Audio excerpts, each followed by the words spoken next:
I showed you that the integrated controller. Let me show you if we are not too far. It comes in two. That's A and B. But in high-end controller, it comes in four. Four. That's controller 1, 2, 3, and 4. Now, this type of controller, Huawei's product, the model. Hold on, please.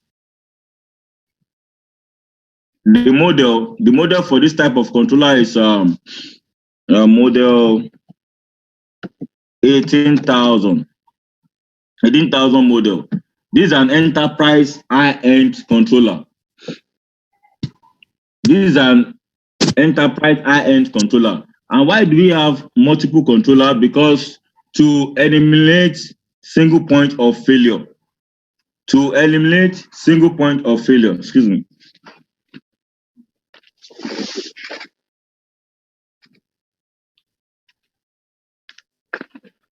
To eliminate single point of failure. Now, in this type of technology, I said yesterday, this type of technology, there's what we call smart matrix.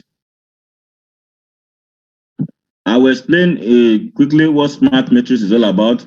Smart matrix is okay. For an example, for a very good example, when controller A, controller 1, is processing the data, and for some reasons, it could not continue processing the data. Maybe based on the amount of data to be processed. Now, for instance, maybe it's controller 1 is processing a data up to one terabyte. So now, when it cannot continue processing the data coming from the host, it will mirror, it will pass the job to controller 2. Hey, controller 2, I want you to help me to continue to process this data. So in the process of that migration, it is called smart matrix. And let me introduce us to this too. I said it yesterday, but I want to correct it. It is that's RDMA. Random, sorry. Random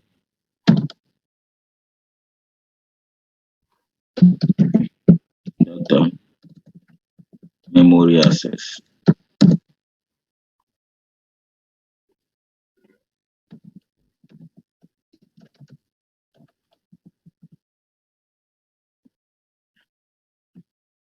Random data memory access.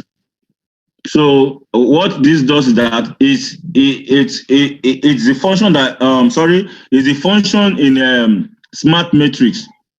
Random data memory access allows data to be pushed from controller A to controller B, and when controller B is done processing the job, it passes back to controller 1. So that's basically what smart matrix does. Now, don't forget that the low mid-range storage system comes with only 2 controllers. Now, then the high-end storage system comes with minimum of 4 controllers. So this is a minimum of 4 controllers. This type of controller are being used in data center in an enterprise environment. So let's quickly move on. Let's move on.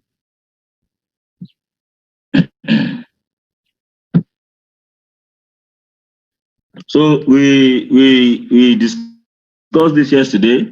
So I'm just trying to do a recap, and I want to be fast about it. So now this is your host. Don't forget I said your host can also be your client. Your host can also be your client. So let me point this out to you.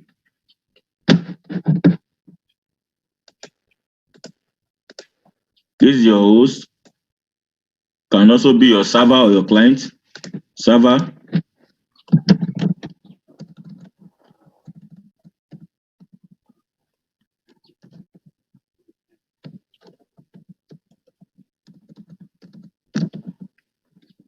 Don't forget this. So once again, you all are all welcome. Now, in this type of architecture, now this is your controller.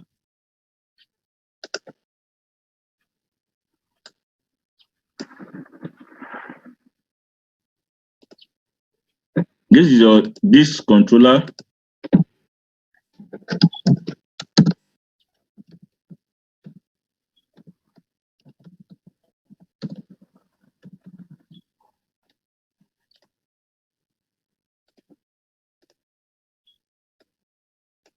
Now, so and this is your disk domain.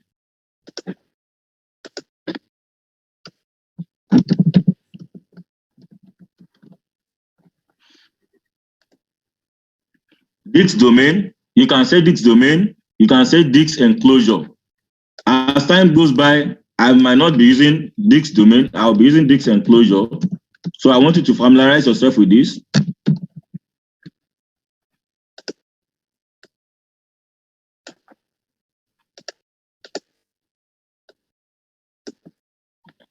Okay, so in this type of grid, this is called a grid storage system for high-end storage area network. Now, what is this analogy all about? It is okay. Now look at this. Look at the controller from your host. There is an interface between your host and your controller, which is your switch. And this type of switch is fiber channel over Ethernet. You all can see it. Fiber channel over Ethernet. Can see it. So then it is an interface between your host and this controller. Now you can see multiple link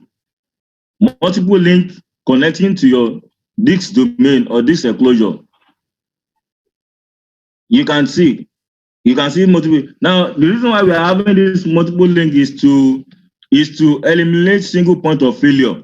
There should be no for kind of input read write balancing one, and for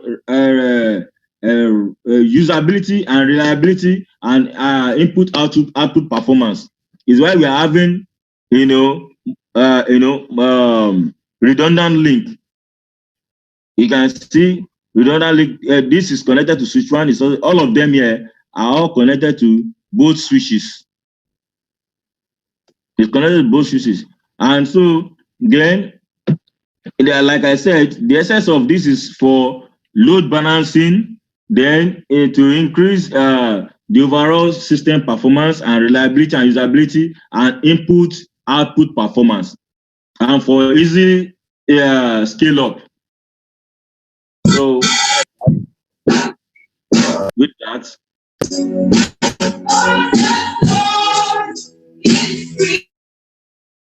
so please, Adekule Temitayo, muchos, sorry, country, Ademola, please, your country, and every other person that is in the group. Please add the Odumosu Adeshola, please, your country. Thank you. Now, let me continue. I was just doing a recap. Let me continue. So now, cluster network attached storage. Let's look at cluster network attached storage quickly. I'm doing a recap. So now, in this type of technology, you can see that this is our storage area network environment. Storage area network environment, and this is our client or host. These are our hosts.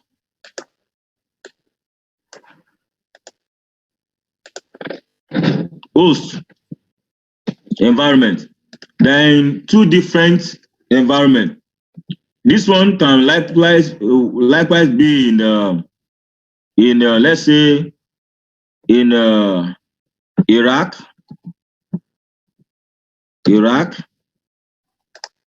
For an example, this host is operating from Iraq. The why this is operating from Nigeria. this is this storage data center in Nigeria. So please follow. Is a very good example.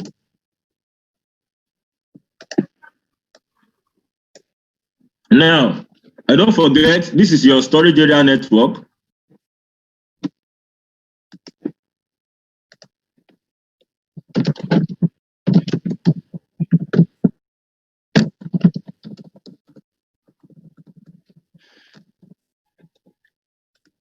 And I could say is my data center too in Nigeria.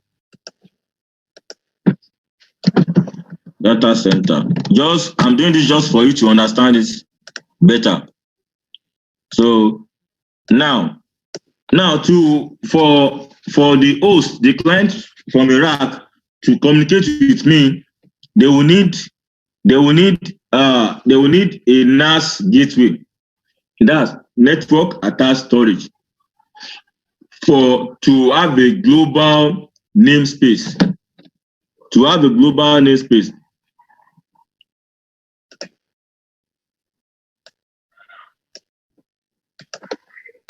Let me order up so that we can continue.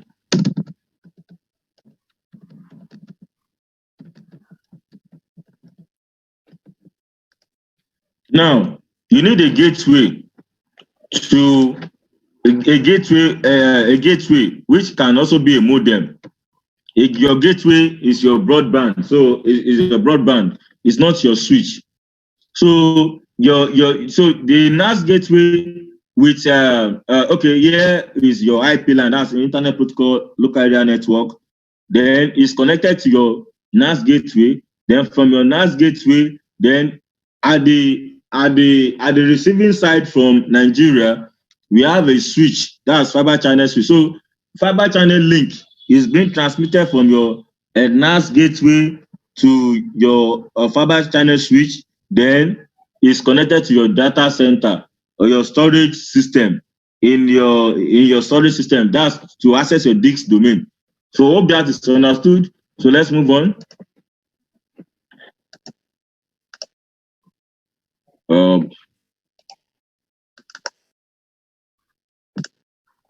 So let's look at distributed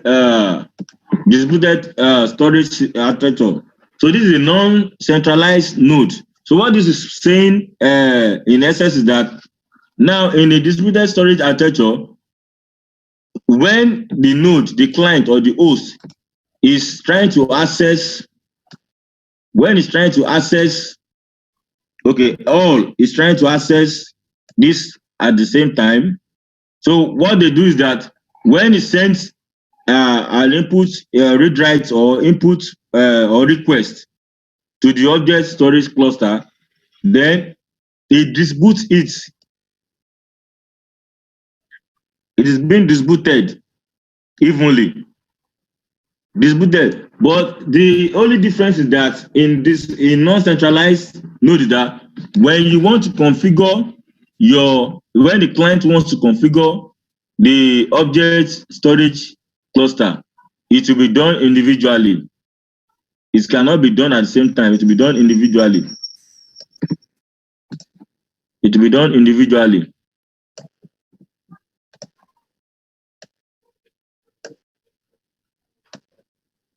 Differently.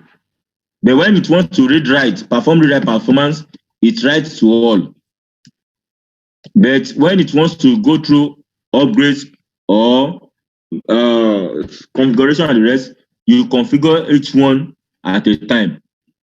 So then the advantage of this is that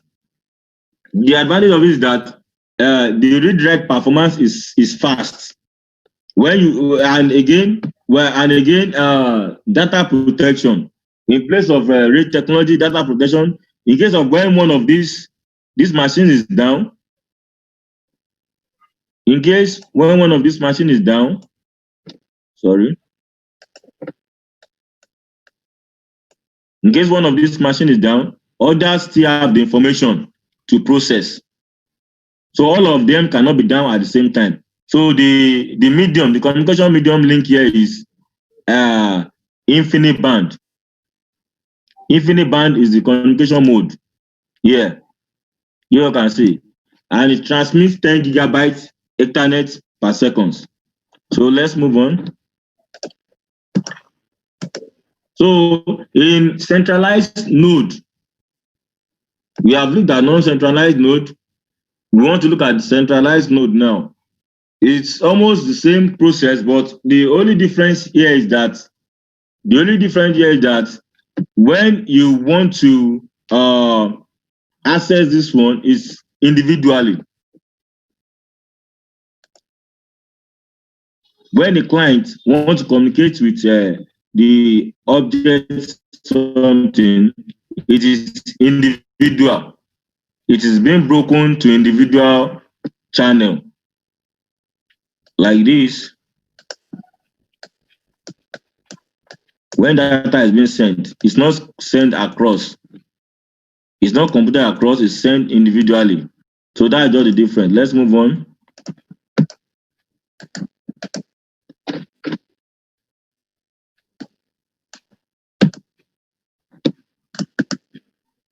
So I discussed this yesterday.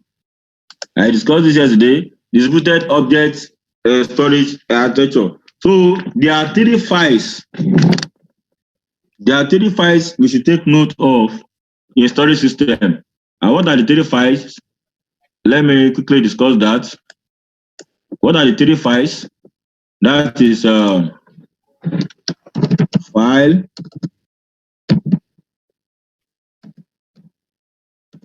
object, and block.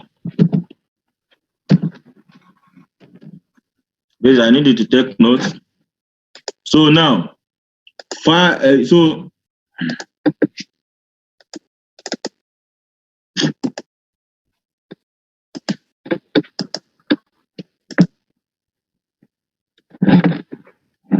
1 minute.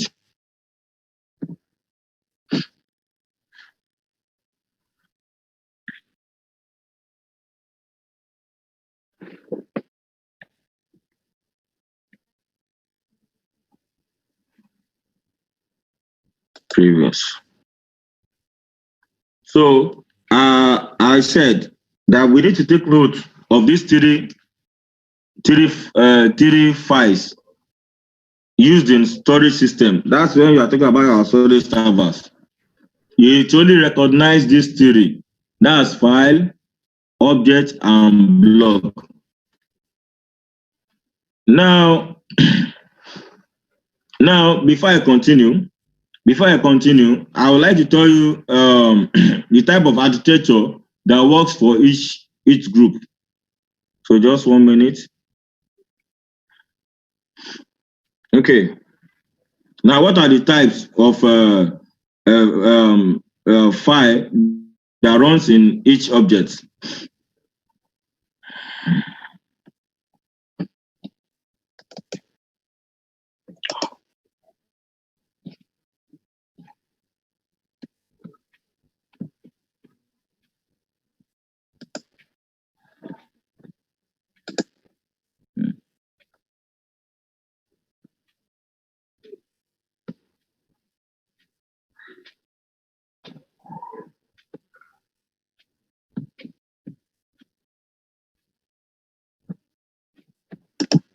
1 minute.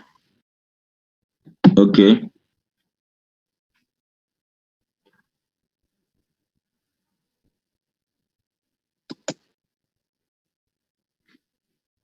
One minute.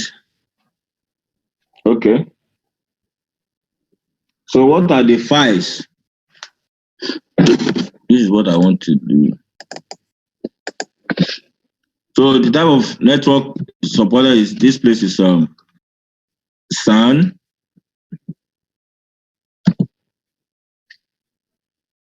then user support, NAS, then user support,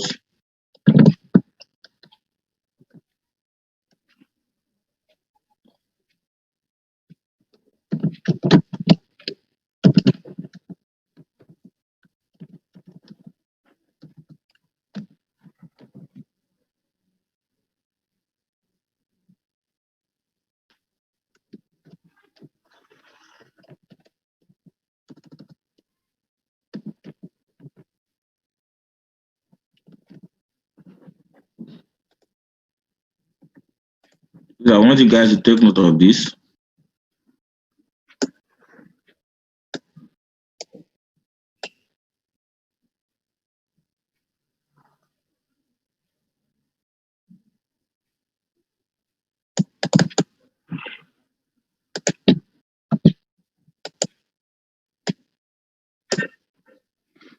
I want you guys to take note of this. I want you guys to take note of this. So, let's continue. Let's continue. Yeah. So yes. So yesterday I discussed about distributed object storage architecture, and I discussed that metadata is the one standing as an intermediary between clients and your storage system. So in this analogy, let me quickly show you. Let me go. This is your metadata here. You could see your metadata server as a DNS. If you all understand the concept of a DNS, that is exactly what metadata also does. Your DNS is domain name service, and what it does is that it converts your URL, your IP address to a domain website.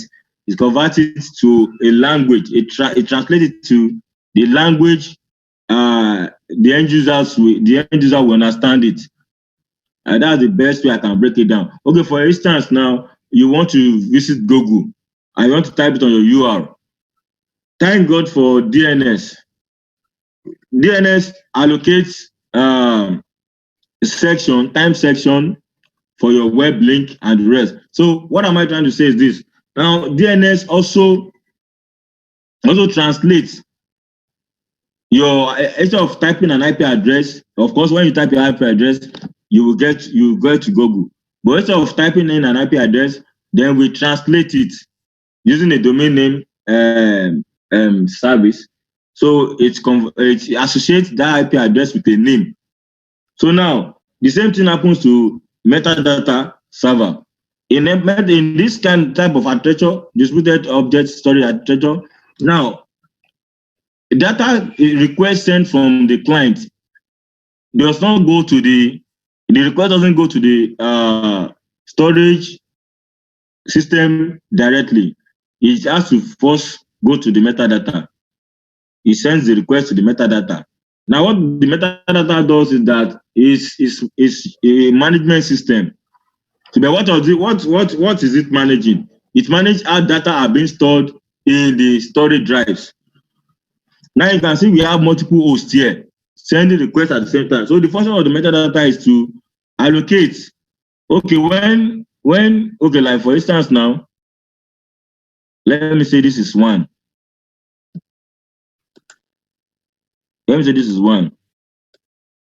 Okay, one sends a request to metadata. One sends request to metadata. Metadata. MD means metadata. So let me say this one is 3. Let me say this one is P. I'm just using a random data, so please don't take it. Now, let me assume that this is where data are being stored. Metadata stores the data. Metadata is one that will choose the location to store the data. So when client one sends a request that, oh, I need 9. I need 9 as a request.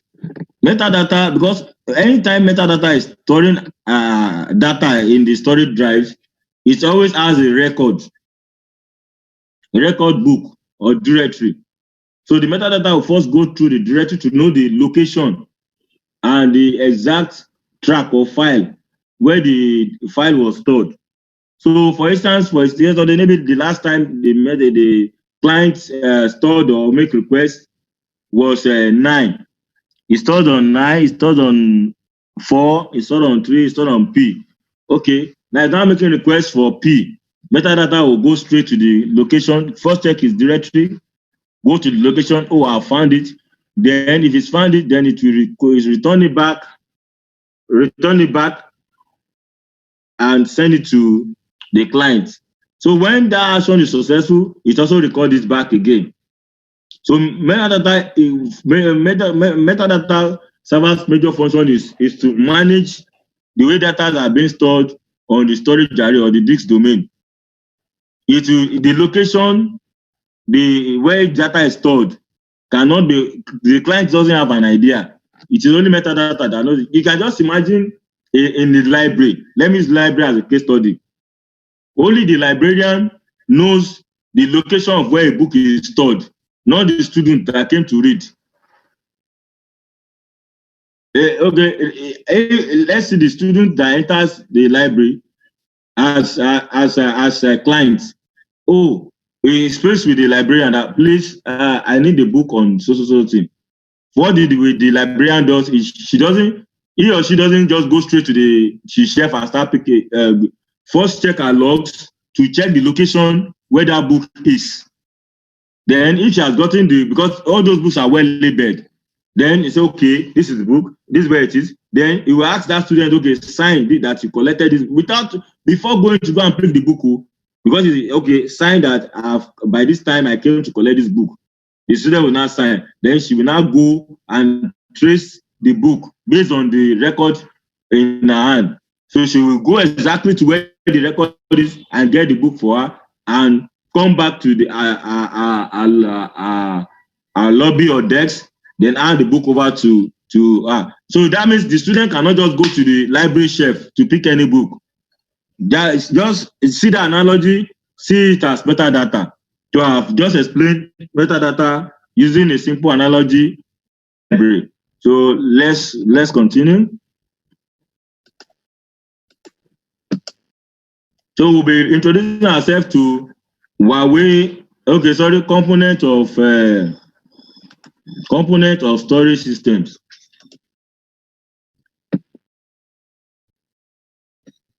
We'll introduce ourselves to component of storage system. I want to be fast so that we can cover much. Once again, welcome everybody.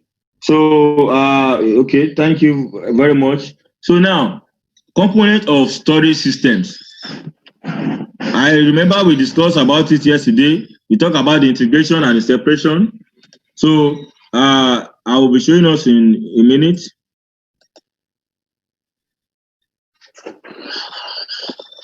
I quickly do a recap. So now, in this form of technology, this is our web product anyway. These are our web product, but in the subsequent class, I'll be showing you, going in depth to show you what type of model they are. But for now, we are not talking about the model. We are just talking about the components. So now, before we go deeper, I want you to understand that we have a mid-range, low and mid-range, and high range or high-end range storage. So the controller and the disk chassis separation belongs to the high-end range storage. High-end storage. So then why the controller and disk chassis integration is the low mid-range storage. Now, before we continue, then I want to explain quickly. Now, I will also say that the controller and the disk chassis separation is used in an enterprise environment. It's used in an enterprise. And let me quickly remind you that the size of the disks in the disks, that's the drive or the hard drive, in the separation, in the high-end separation is 3.5 size. It's 0.5 inches. That's the size of the not the capacity, the size that is used in the disk chassis separation. Then for the disk chassis integration, the size is 2.5 U. 2.5 U. Now, in the controller and the disk, chassis separation, what it's trying to tell us is that, and it's quite expensive. You are buying both the controller separately, and you are buying both the disk enclosure separately. That's when you can have a complete storage array system. Because if you only buy this, and if you only buy disk enclosure, external disk enclosure, and you do not buy the independent controller, so there's nothing to process the input and output data from the host. So you buy independently the controller's chassis, and you buy the external disk chassis. So then combine the two will make a complete storage system. That's for controller and disk chassis separation. But this type of technology is very expensive, and it's used majorly for an enterprise environment. Now, talking about the controller and the disk chassis integration, what the integration here means is that in this type of unit, the controller has been embedded inside. It has been embedded inside. There is no need for you to buy any controller again. So as you are carrying a whole unit, you are carrying both the controller and disk enclosure. So this is called controller module. So controller module has been embedded inside already. It has been integrated controller and disk enclosure. It has been into one already. So that it makes it also a storage. So when you see a single machine like this, it already has a disk enclosure and controller So that's it. So I quickly want you to know that the storage controller is the brain of the storage array. So it's the one that processes the input and output operation, and also does RAID management. It also does RAID management. So let's move on quickly. So I can cover. We discussed this yesterday. Let's move on. So here is showing us chassis with controller and disk separation. So I showed us this yesterday. So this place is where your controller module will stay, somewhere up here. Then this is where this is for high-end controller. This is an high-end controller, so it's coming with 4 BPU. This is where they will enter. 4 BPU. This is where they will enter. Then we have our power module and our fan. So that settles it. I already discussed what BPU means yesterday, and I told you the function of BPU. So let's move on. So then let me introduce you to the equipment itself. So this is the equipment. So this is the Huawei equipment. This is the first time I'm introducing it to you. So you can see it's 2.5 inches, 2U. The 2U here is talking about the height of the equipment.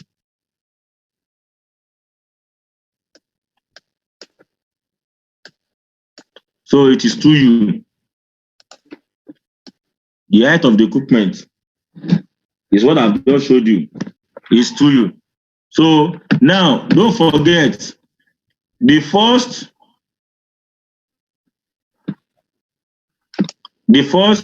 1, 2, 3, 4 does not store regular data. It stores your system configuration. And what am I trying to say is that this is where your cover disk, is located. It's called cover disk. The colored The colored label is your coffer disk. Please go and read. Coffer disk is a major lifeline in this course. You need to understand it. So that's your coffer disk.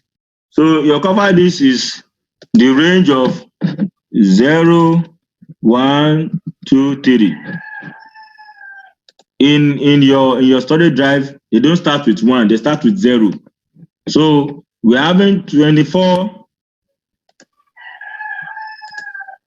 We're having 24, 25 arrays, disk array. If you count, it's 25. So, but because it started from 0, it will be 24. So now behind there is your controller.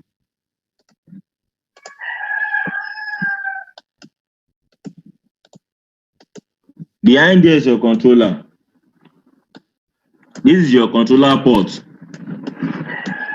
Behind is always at the back. This is your controller. So we have our serial port. That is 1. Mini SAS high definition expansion port. Then we have disk exposure ID display. That's it is telling you the position of your disks and your disks, the position of disks you are communicating with. It will display it here. Maybe for instance, we are having 25 disks. It could write 0, 0, 1, 0. That's 10. Disk 10 is operating. It's receiving communication. So that's that. Then we have our power module. This is our power module, 600 watt, 1+1 redundancy, a fan built-in power module. Each power module has built-in fan, support AC and DC. So dual expansion module. So this place, you can always replace this place that is dotted with red. This place dotted with red. You can always replace it just in case that you want to, you have more than one equipment. More than one equipment. For instance, maybe this serial port, you have more than one equipment you want to put. You just change the module completely that will support 4 of these. You can, there's always room for expansion in Huawei server. Primarily, when you just purchase the server, the things that needs to work with your server will come with it. But when you get to your office and you feel that you need to expand your scope, you will need, instead of replacing the server, you just go and buy the parts. It is called intelligent module, high module, or smart module. Sorry, smart module. When you get the smart module, you will just replace it. That's why this place is dotted. Smart module, expansion module, dual expansion module. So 12 gig SAR uplink and downlink. In case you want to upgrade this uplink and downlink, you want to upgrade it, you want to have more than one port, then you change this place completely. It will give you more than that. So that is that. So now the controller enclosure adopts a modular design and consists of a system sub-rack such as controller. Okay, so power, BPU modules and disk modules. So, and don't forget I said that the disk module employs a adapter design where the 2.5-inch hard disks are connected to the storage chassis directly via a main plane. That what is saying that you can remove this place. If you want to change your hard drive or any one of it is 40, you just need to press it, then it comes out, then you press it to another one. So that's that. Let's move on. So this is for you. Don't forget the height of this. When I tell you that the high-end storage, what is the height of the high-end storage? Don't forget it is for you. For you. This is what I'm talking about. So the common disk type for it is size, not capacity, is 3.5. I'm referring to this. These are the disks, this enclosure. This enclosure disk module. You can see it.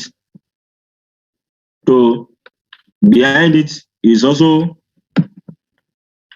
your controller.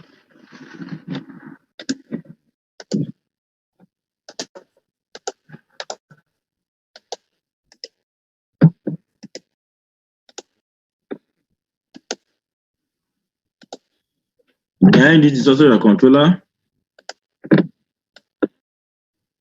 You can see it. We have two controller. Controller A,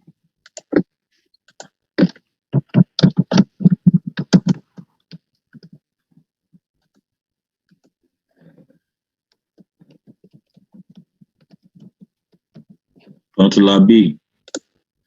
So the same thing goes for this. Oh, I think this one too is dual controller. Let me see. Yeah, this is also dual controller. Sorry. Controller A, controller B. So dual controller. You can see it. So let's move on.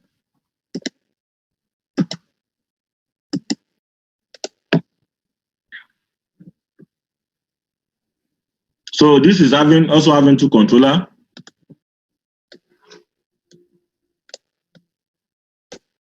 So that's that. So let's move on. So for high density, that's this enclosure. That's for this enclosure. Now for high density of this one or for you, this is an high density too. This enclosure. So no, this enclosure, but because this one can only take, I think, 24, 1, 2, 3, 4, 5, 6, 6, 6, 12, 6 is 12, 24. That's what it can only take. Then, but for high density, it's a storage system now, so it has to perform. It has to answer to its name. It has to answer to its name. So now for this type of, it's also a 4U high density disk enclosure. Don't forget I said that the height of the system is what makes it high density. Then so the size of the disk is, don't forget, this is the size of the disk, 3.5 inches. Single disk module can be hot swap. Well, so it supports maximum of 75 disks. You have to put it on the top, through the top. You load it through the top. 15 at a row. Sorry, how do I go?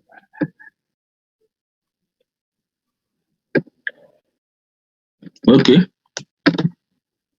At a row. The single disk module can be hot swapped without turning off the old disk enclosure. Without turning it off, you can remove the disk and replace it. But this have to be done during downtime maintenance, not when operation is going on. Not when they call it hot peak period, So let me move on. I want to cover something before we. So now, this is where we stopped yesterday. So let's move on to support types. What are the support types of hard disks? What are the support types of hard disks in Huawei or in storage, or in data center, or in storage class, or in storage environment? What are the type of hard disks that are supported? We need to know them, and we are going into storage proper now. Now, in Huawei, these are the type of hard disks that are supported in Huawei. That is supported in Huawei. Now, let's see. We have the medium. This one is also supported. Mechanical hard drive, hard disk drive. Then we have the solid state drive. It's supported in Huawei. These two are supported in Huawei. These two are supported in Huawei. Then this is no longer in vogue. This is not in operation. So in Huawei, only 3.5 inches and 2.5 inches is supported. Then we also have the type of port that is supported. Advanced technology attachment, ATA, ID is no longer in the market. It's obsolete. Let me use the word obsolete. Let me use the word obsolete. This is obsolete.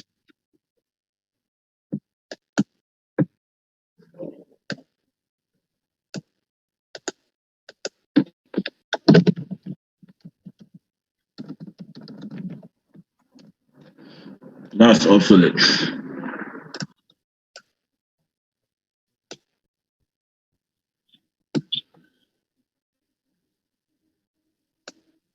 It's obsolete. So now this is supported in Huawei, SATA, Nearlines, SAS. Oh, sorry, has anybody ever heard of NL SAS before? Raise up your hand if you have heard of NL SAS before.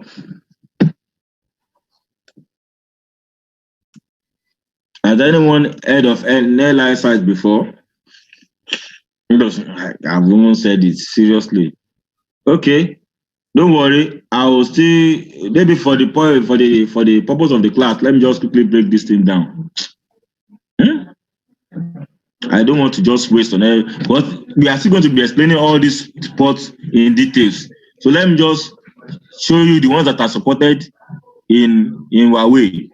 So SAS, SSD, they are supported. So what are the functions of these disks? Where are they used? They are used in a desktop grade. These ones are used in mechanical hard disks and storage drive. They are used in desktop grade and also at enterprise grade. So it is these three, 1, 2, 3. These are the port type, connector type that I use today. So I'll still explain to you in subsequent class. Let's continue. Let's move on. So I can call it. Don't forget that I said that this is obsolete.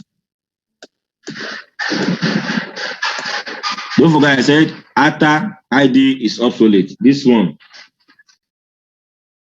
Don't forget I said it is obsolete.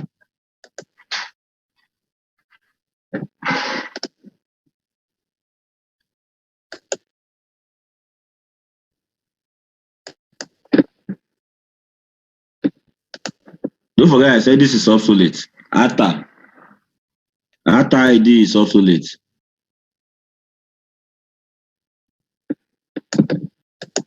So that's that.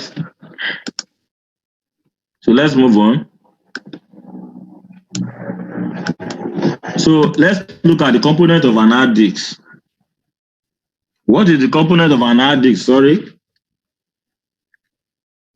What is the component of an hard disk? Let's see that. What's the component of an hard disk? Now, the component of an hard disk, okay, let me show you. Now, we'll be looking extensively into the component of an hard disk. So, first and foremost, I want us to understand that all the mechanical hard disks has the same working principle. Has anybody ever seen an hard disk being opened before? Please, I need to confirm that first before I continue. That one is important. Please, have you seen hard disk being opened before, dissected into pieces like this?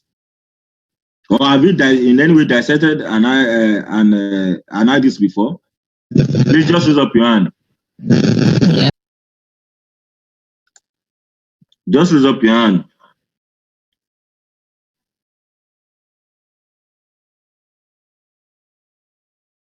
You have seen an hard disk dissected before? Raise up your hand. Okay. Okay, I can see just one person. Okay. Okay. Thank you. So that means you can follow the class as we are going. Okay. Additional to have seen it before. That's good. That's good. So it makes it even more easier. When I'm explaining, you already understand what I'm saying. Okay. Yemi John to have seen it before. Being opened like this. So thank you for your response. Now let's go back to the class. You'll be able to even join us very fast because you have seen the practical sense. But this is for those that have not seen it before. This is the practical sense of what is inside the hard drive. So please don't feel bad. I've already helped you to open it on your screen. So and I'm taking my time to zoom it for you to see. So this is a disk platter.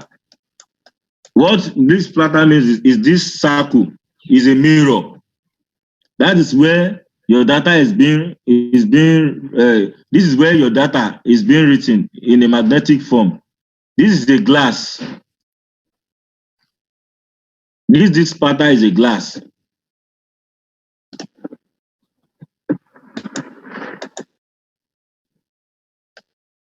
Just so like I said, it's a magnetic material. So this is where your data are being written. On this glass is where your data are being saved, even on your laptop or your system that uses a mechanical drive. This is where your data are being stored. On this it's called disk platter. This is called disk platter. Where that is where your data are being stored, and it's called data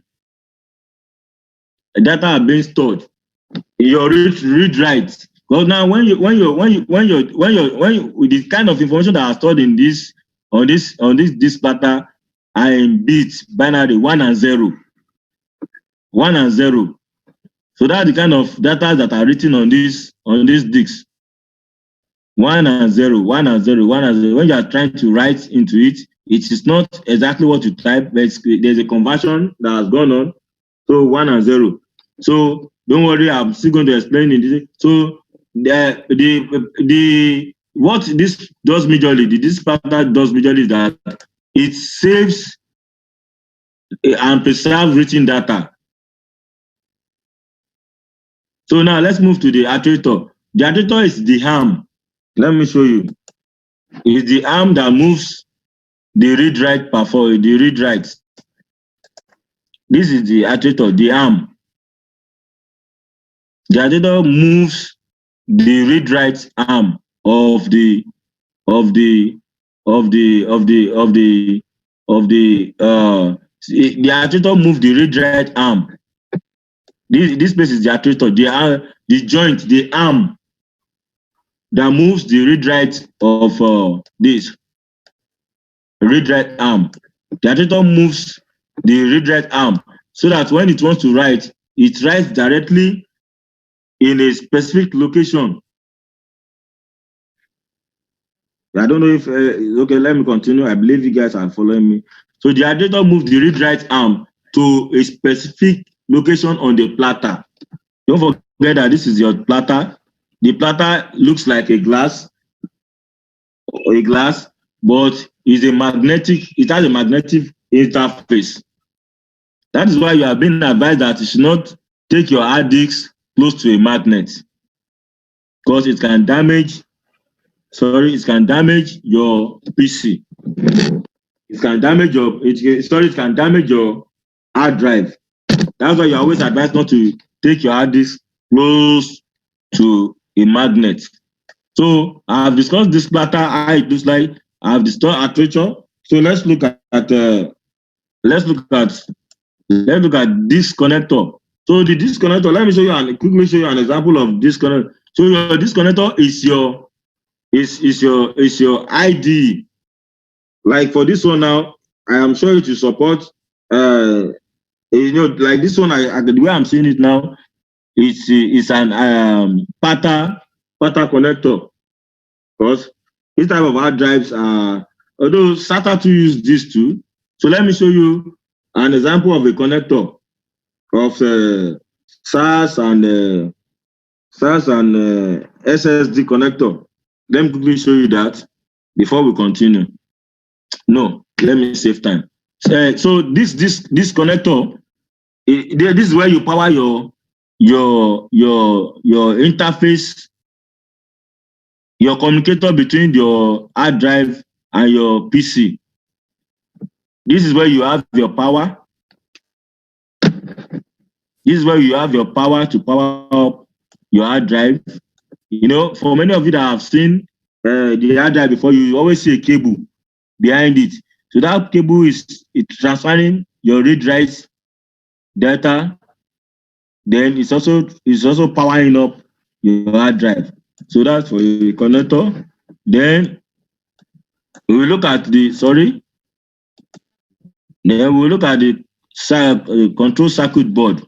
So what does control circuit board does is that controls the disk speed. The disk speed, the speed of the disk. It controls this one, control circuit board, controls the disk speed. Then movement of the actuator, this one, the control circuit board, that is CCB, controls the arm of the actuator. This is the actuator here. This is the actuator here. This is your circuit board there. This control circuit board here is a board. It controls the speed of your disk speed. This is the disk speed. Then the face is called disk platter. But it's a disk. The face, like you are seeing as a mirror, is called a platter. Then this is an actuator arm. Who is that? Please mute yourself.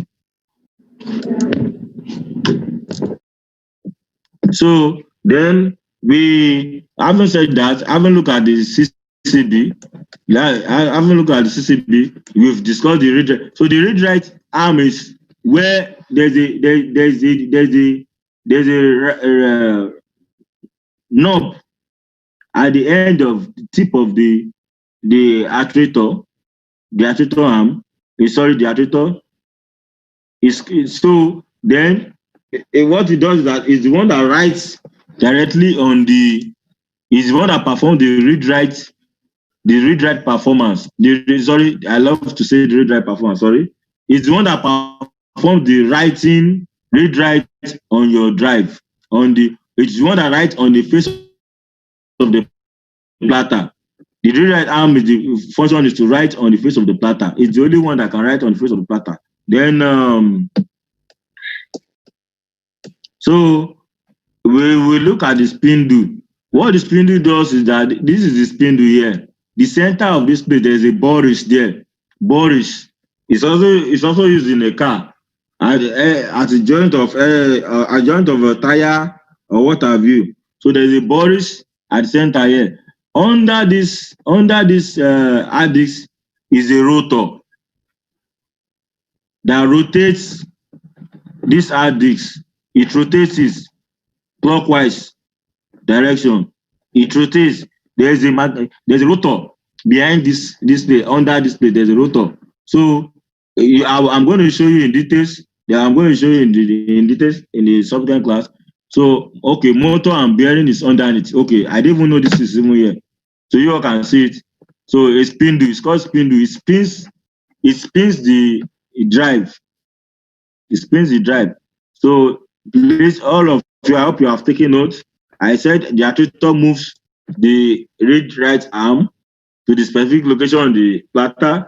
I also said the platter preserves the platter.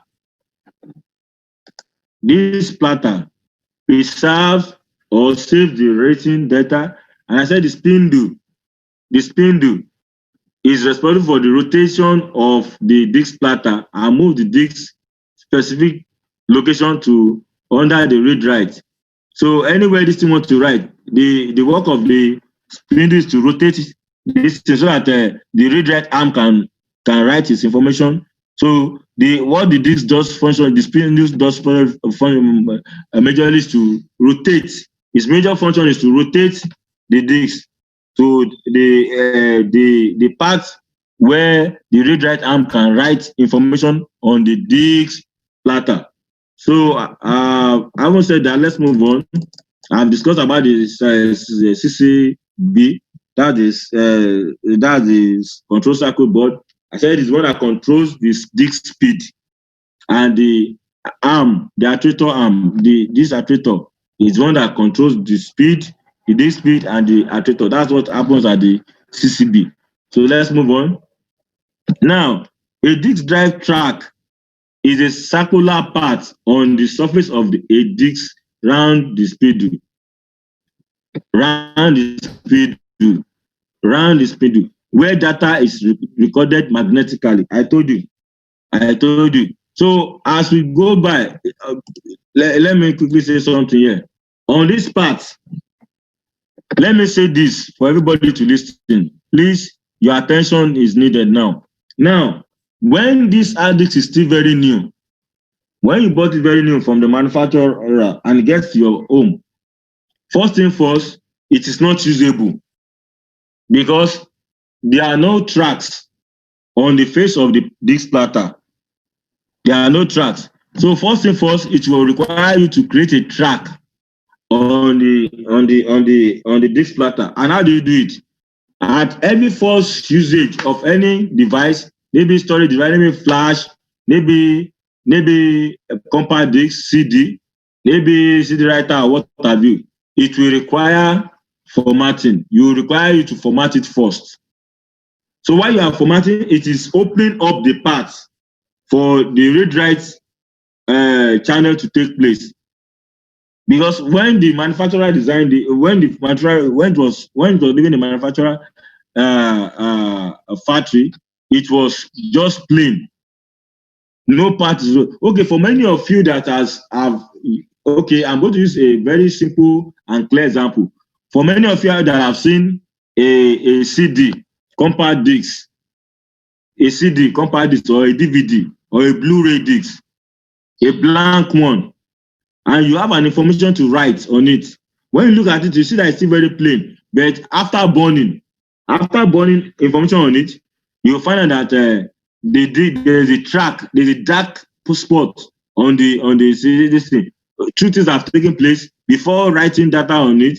The system has already formatted the parts, created a path where you can successfully make your read-write performance. So that is that. Let's see. That is that.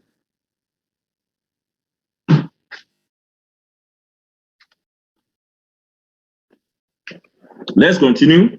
So now looking at, and don't forget, this is a mechanical hard disk. This is a mechanical operational hard disk. So don't forget.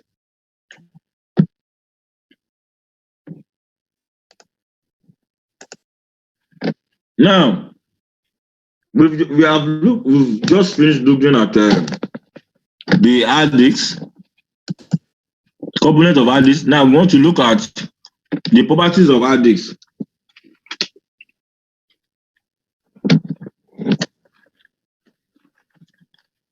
Don't forget, I mentioned the spindle. I said, this is the spindle here. Look at the rotor. There's a motor.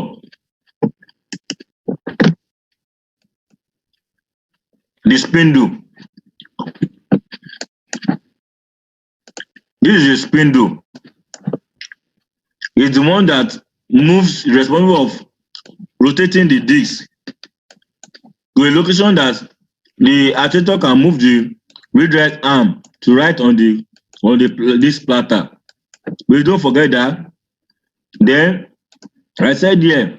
Now, for many of you that have opened the hard disk before, you will notice that we have more than one cylinder located inside. No, I won't use the word cylinder, and I'll use the word disc. We have more than one disc for read-write performance.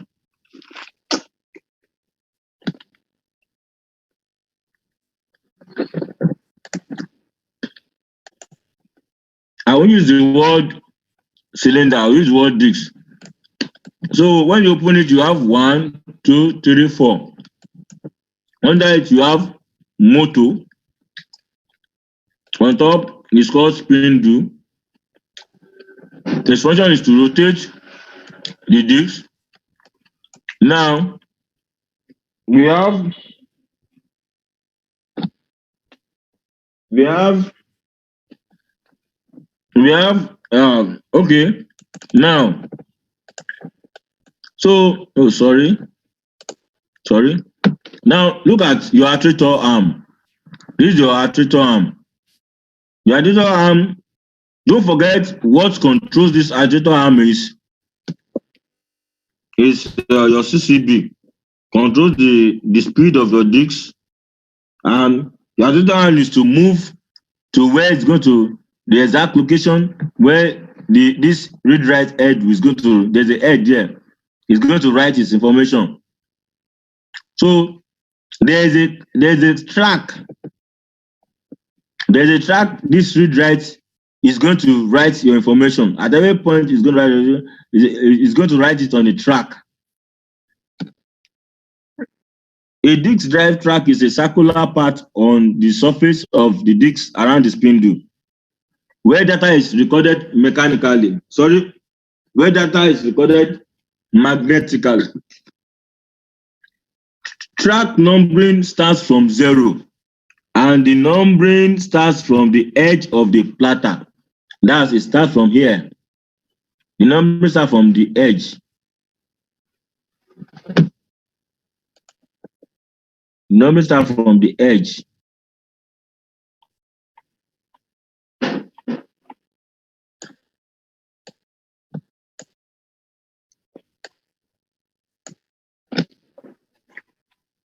That's that. So that's for the numbering. That's for the edge. Then each track is divided into smaller units called sector. Each track, you can see this circle now. You can see track, like where they used to run in the stadium, or you have about 12 people want to run. You know, there's the lines around the stadium, so they call it track. So each track is broken down into smaller units called sector.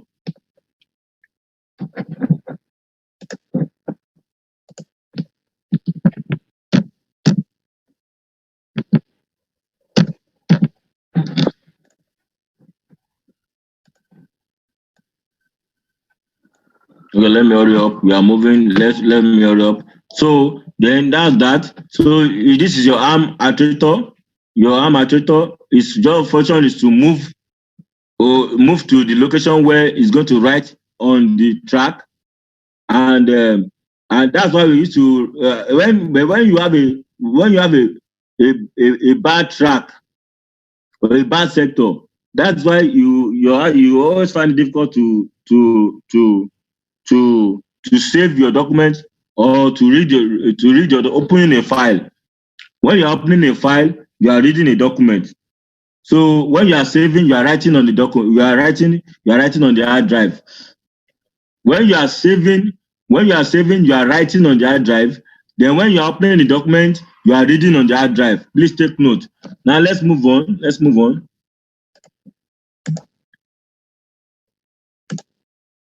Now this is SAS. Drive. Now in Huawei, I'd like you to know that excuse me.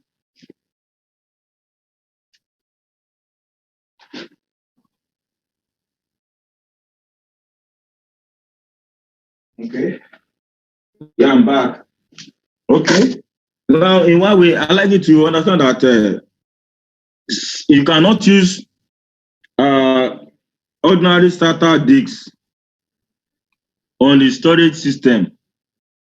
You cannot use ordinary SATA disks. There's something called serial attach. Serial attach is called SATA. You cannot use it directly on the storage system. You will need what is it called? A connector, a SAS connector. As you can see on the board, on the screen, sorry. I can see on the screen. Let me show you. You see this card? This card is a SAS card. That's you can see the meaning. Serial attached SCSI. Now what this does is that you plug your SATA disc here. You plug your SATA disc here. Then this card goes to the board of your system. So then in that way, that's the only way you can use your SATA on the system. So in that way, it's called nearline SAS. That is what nearline SAS is all about. When you are using SATA on a SATA and a SCSI connector, it is called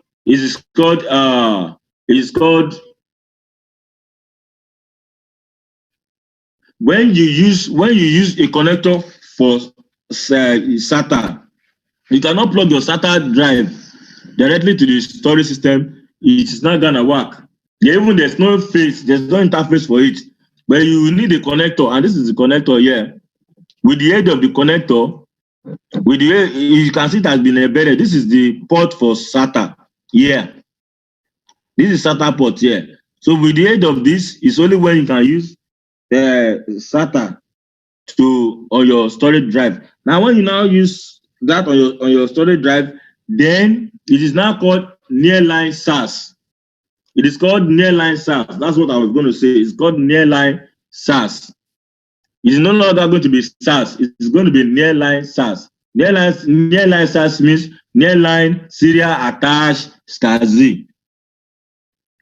So, having said that, so just the under communication mode. So I've explained that to you. So let's move on. So you can, okay, sorry. So you need a connector. Let's see this. Oh, this is for SAS. This is for SAS connector anyway. This is SAS connector. Oh.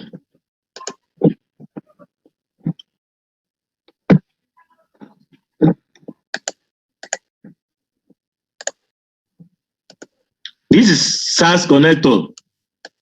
I think when you have multiple of these, it becomes nearline SAS from my research. Then you can see the connector. You can see the connector point behind this connector. This is SATA drive. This is SATA drive. 1, 2, 3, 4 SATA. But you need a connector that will convert it from SATA to what the system will require or accept. Then we have two types of connector. So let me show you that. Let me show you the types of connector that we have.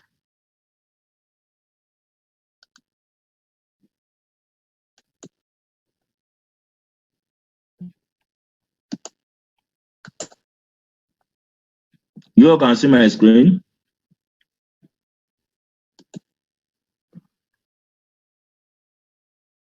I believe you all can see my screen. So let me hurry up.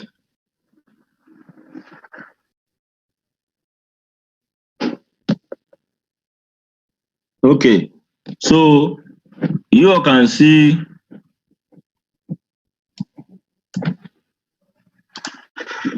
my screen. So this is SAS connector and this is SATA connector. Now the difference between the two is the gap. So I would say this place is oh sorry, what did I just do?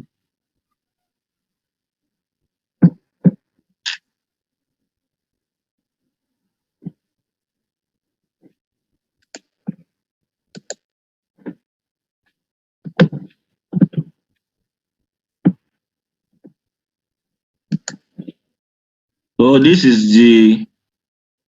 can be likely to be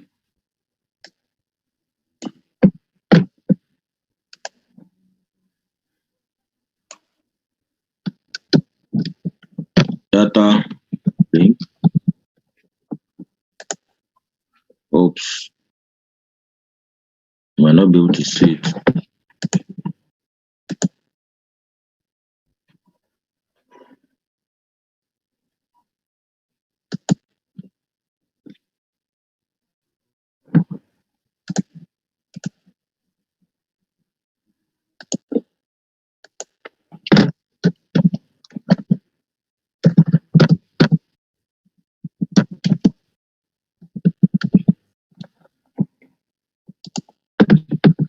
I hope you guys can see.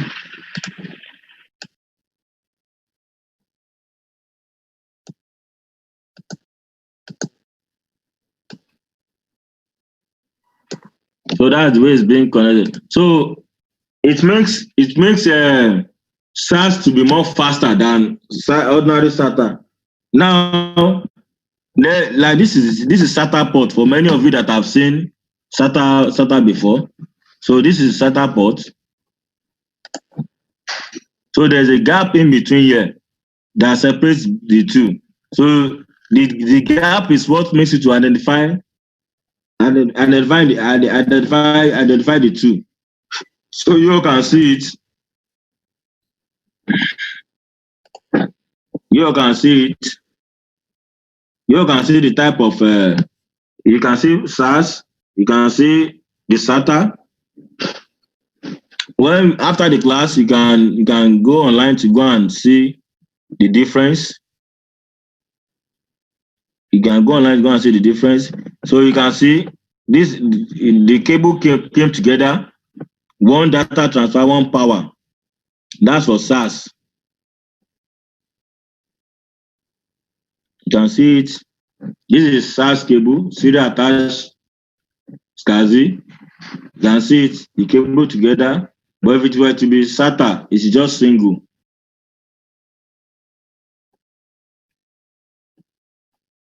So maybe after the class, you can do your own research on it. You just search SARS versus SATA. So that's it. Let's continue. Let's continue. Just continue. Let me see if I could quickly rush this thing before it's 5.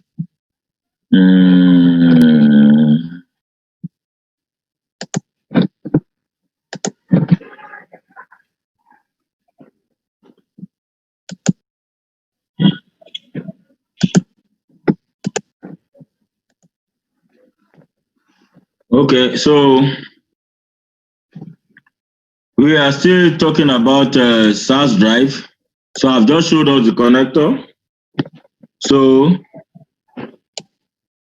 now SARS has provided a high performance, high reliability, scalable and easy operational solution for enterprise.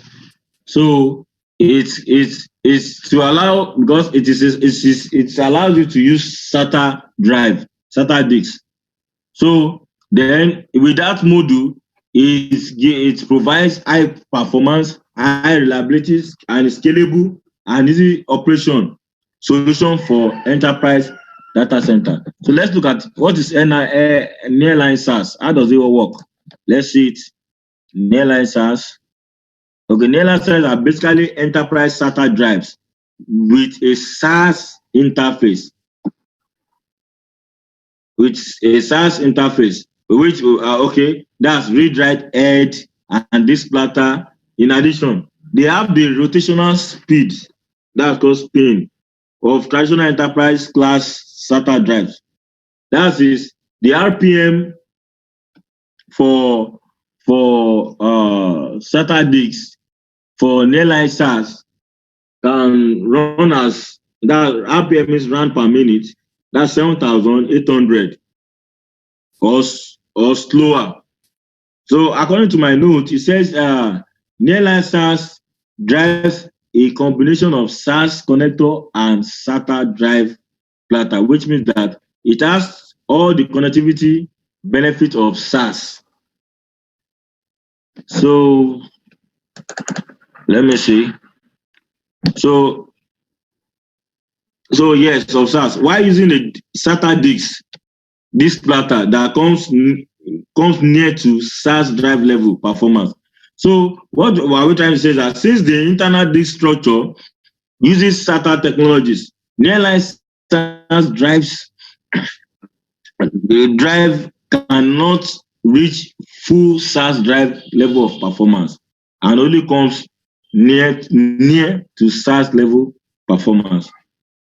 So the abbreviation of NL is nearline serial attached SCSI.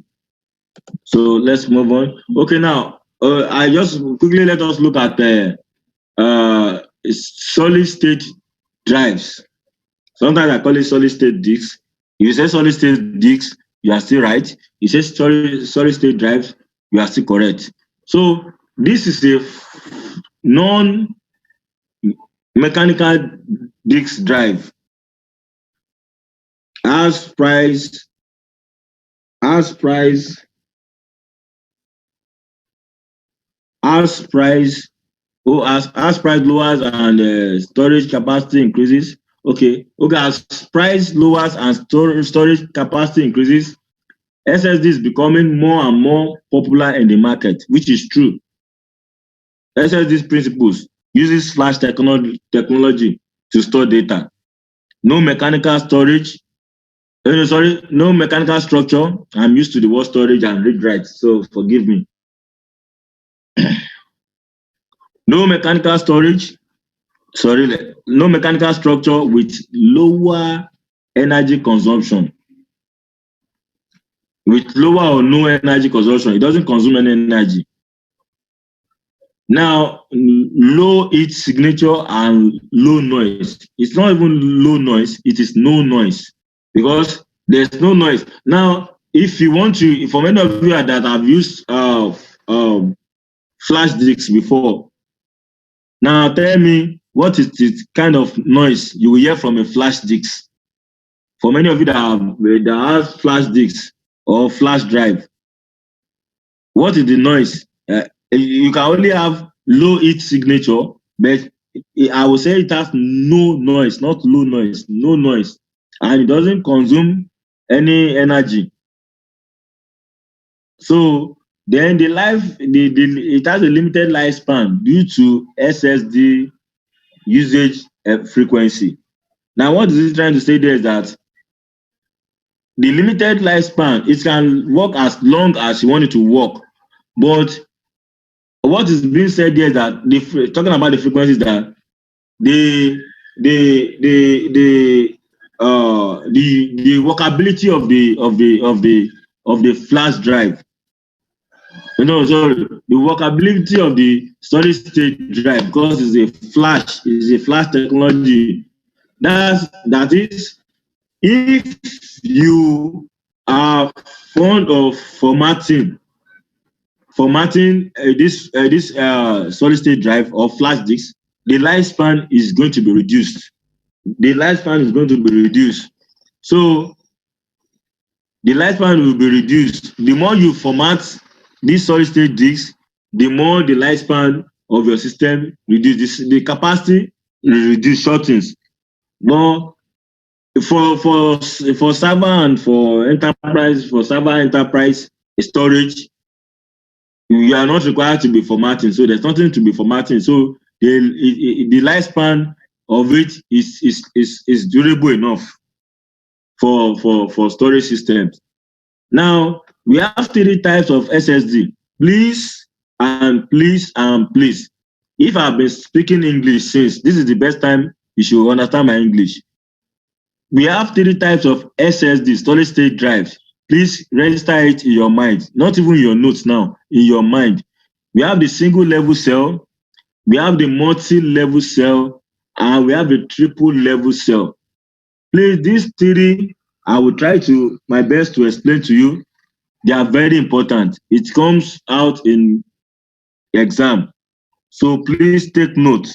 We have the single level cell, we have the multiple level cell, and we have the triple level cell. Don't let anybody confuse you. There's nothing like double level cell.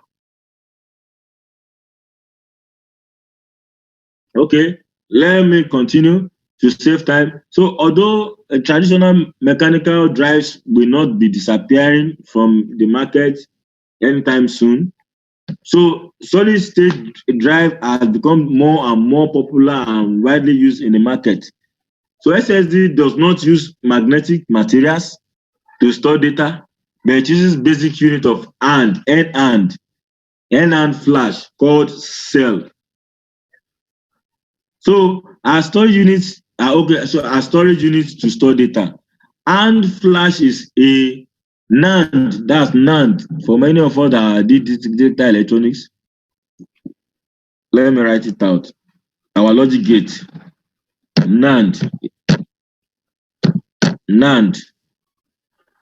That's what I just said. So NAND flash. That's what our storage state drives uses to write and store data. NAND flash. So you can check it out after the class. So as cell. So then, according to my notes, flash is a non-volatile random access memory storing medium which has a unique feature of not losing any written data, even if the power is cut off. This technology allows data to be quickly written to SSD drives much faster than compared to mechanical drives, which is very true. So another benefit of SSD is that it does not produce loud noise. In fact, if it were left for me, it does not even provide any noise. I've never seen where SSD provides any form of noise. So for me, it is a no noise. And you all as a scholar like myself can prove me right. Just go around many of you have flash disks. Please try to transfer data and tell me what kind of noise you come. I've not heard of any noise since I've been using all these storage device, external drives, except if it is mechanical. Even mechanical self, you can only feel a vibration, you don't even feel a noise. So where am I? So okay. Yes, if you said it generates high heat signature like traditional mechanical drives, okay. Another benefit of SSD is that it does not produce loud noise or generate high heat signature like traditional mechanical drives, such as SATA, Nearline SAS, and SAS drive, which is true. Excuse me. Now, SSD, that's solid state drives, does not have moving mechanical parts, which greatly lowers the risk of mechanical part failure. But this does not mean that its lifetime is unlimited. Well, you know that lifetime is not unlimited, but it has a very good large span, you know, and it can stay with you for a while. Also, due to NAND flash, like I said earlier, it's a non-volatile medium. Each block of data needs to wipe. But I told you, it needs to be wiped before a new block of data can be written, or else it may cause error data. That is trying to tell you that you need to format it first before you start using it. So, one of the benefits is that it increases the write erase cycle of SSD drive. So that's what I have in my notes. So just go ahead to go and read your notes to save time. We are far, we are moving. So don't forget, I said we have this type of SSD. We have the single layer cell. We have the multi-layer cell, and we have the triple layer cell. Please don't forget.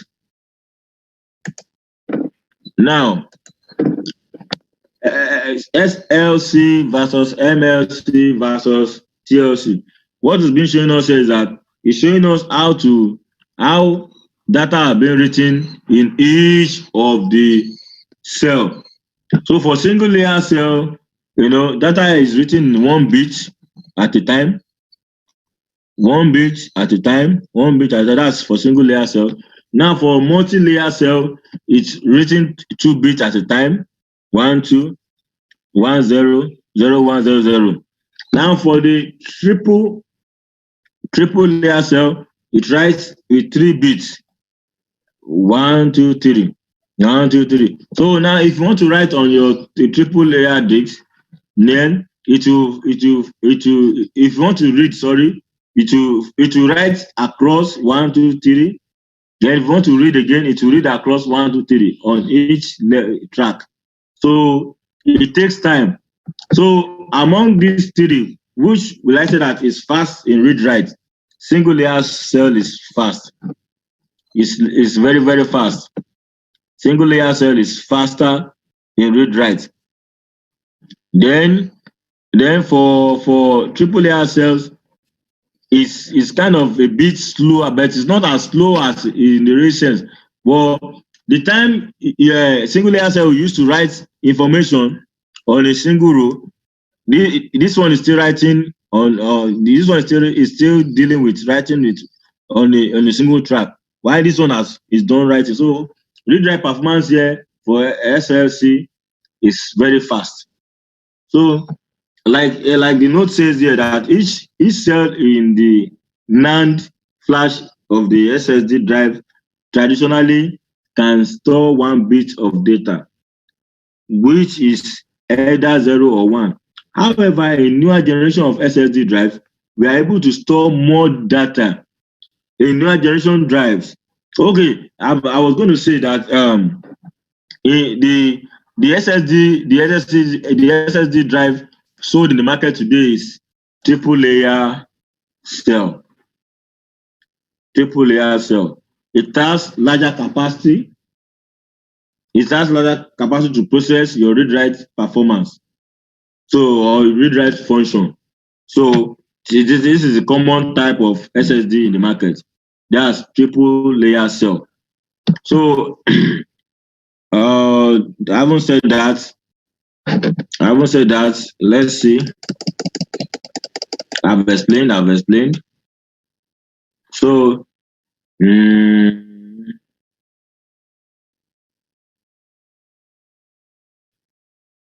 okay. According to what I have here,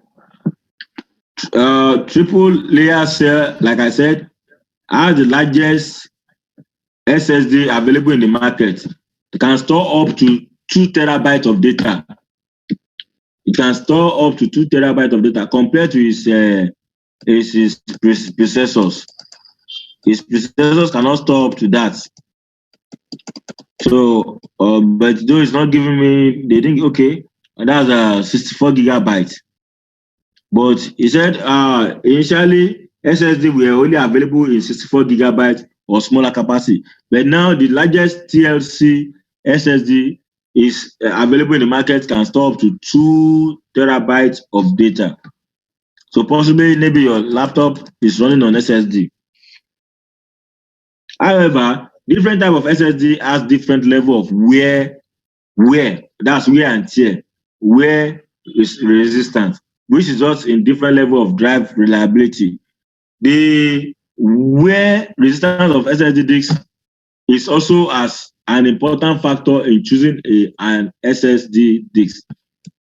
So single layer cell has the highest reliability, however, comes at the highest cost. So the multi-layer cell has the middle level reliability. Why that we are talking about reliability now. Then why your TLC, that's triple level cell, has the lowest reliability, but with the lowest cost. It has the lowest reliability, but with the lowest cost. That means it's cheap.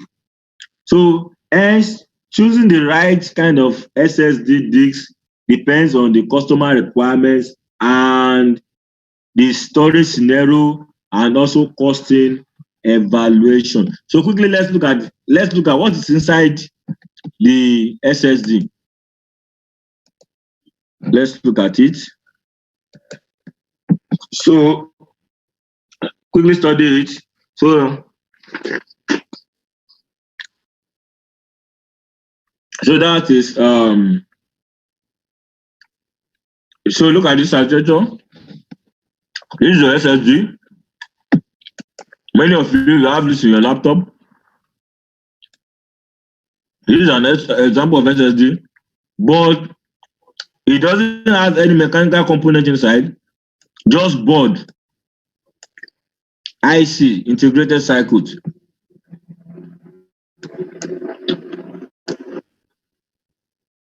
Okay, so this is the hardware architecture principle. It also has SSD controller. It also has BPU.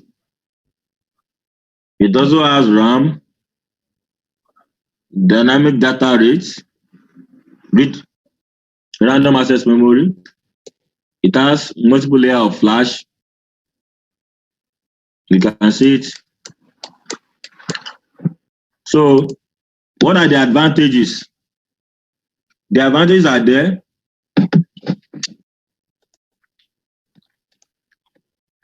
No moving mechanical part, high performance, low energy consumption, multiple parallel paths within channel, flash cell reuse sequence, supports TCQ and SCQ response to multiple input-output response or requests at the same time. Standard response time is lower than 0.1 milliseconds. So that is that for the architecture for SSD. Now let's look at the advantages. The advantage of SSD, let's quickly look at it. The advantage of SSD is over mechanical performance advantage of SSD technology, input output, IP, Internet protocol, fiber channel, storage area network. So this is SSD server storage system. This is a traditional HDD storage system. So the traditional, that's the one with mechanical input now. Delay by seek time or mechanical delay. Those are the factors that could cause delay over performance on in your storage area network or network attached storage. So it is not fully advised to use this. So for SSD,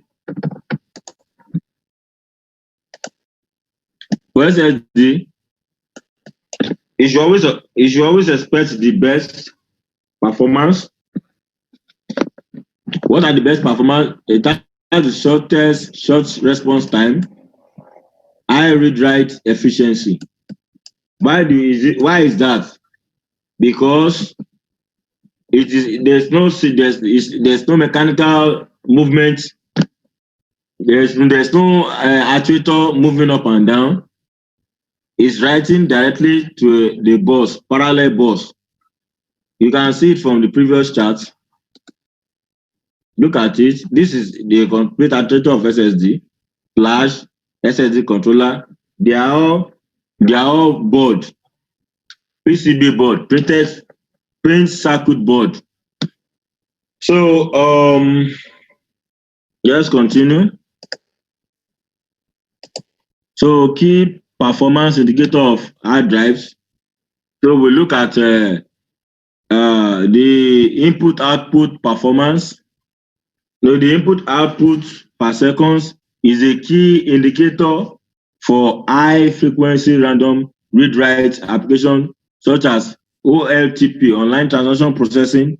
Another key indicator is throughput, which refers to the amount of data that can be transferred successfully in a single unit of time. For large amount of sequential data read write applications such as video editing of TV station and video streaming, they are more focused on the indicators such as throughput. So what are the key points we are going to take note in the key performance indicator of hard drive? we'll be looking at the IOP, ISO, or it's called input output per seconds. And we are looking at the throughput of the read-write performance. Then also let's quickly look at what we're having on the screen. We're talking about the volume, indicate in units of, when we're talking about the volume, that's the capacity. Talking about the unit of megabyte or gigabyte storage volume. Then we also look at the rotation speed.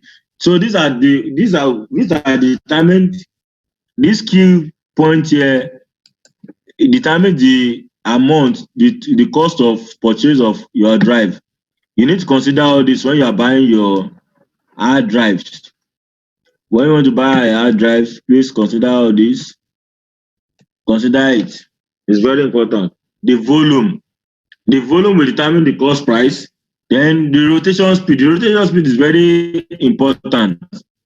That's for mechanical drive. That's rotation per minute of the disk data. Common drive, that's RPM, that's 5,400, that's 7,200. So the average access time. So that is average track seek time plus average waiting time. So all those ones, all those delay, SSD has totally eradicated. Data transfer rate refers to the speed of data read write of the disk and gets of indicated by megabyte per seconds. So please take note, the input, that's input output per second refers to the input output read write count per seconds and the rest. So let's move on. Let's look at a module. So you can see it. I want to discuss this with you guys. So we'll be rounding up the class from here. We'll be rounding up the class from here. So we'll continue the rest 9 a.m. tomorrow. So so far, is there any question? It's time to discuss now. We want you the rest minute to discuss. So we'll stop here. Tomorrow we'll continue. So if you have any question,